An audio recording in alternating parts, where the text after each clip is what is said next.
আসসালামু আলাইকুম। ইমামে রব্বানী হযরত মুজাদ্দিদ আল-ফেসানি রহমাতুল্লাহ আলাইহি হিন্দুস্তানের শেরহিন্দ শহরে জন্মগ্রহণ করেন।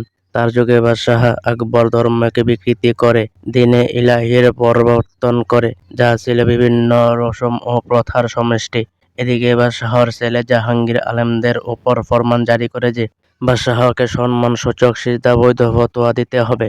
সে সময় কয়েকজন ব্যক্তি দ্বীনের হেফাজতের জন্য নিজেদের জীবনকে উৎসর্গ করেছিলেন, কারণ তাদের দায়িত্বই ছিল দ্বীনের হেফাজত করা।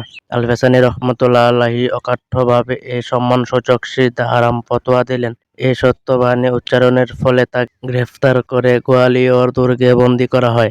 তার পায়ে শেকল পরানো হয়। এরপর তিনি বিচলিত হননি, কারণ তিনি আল্লাহ ছাড়া অন্য কারো সামনে মাথা নত করবেন না। এক পর্যায়ে তার এ দৃঢ়তার ফলাফল এই হলো যে জাহাঙ্গীর তার সামনে মাথা নত করল এবং বলল, আপনি যা বলবেন তাই হবে। এভাবে বিদআত নির্মূল হয়ে সুন্নত প্রতিষ্ঠিত হলো। এ কারণেই তাকে বলা হয় মুজাদ্দিদ আল-ফেসানি তথা জামানার সংস্কারক।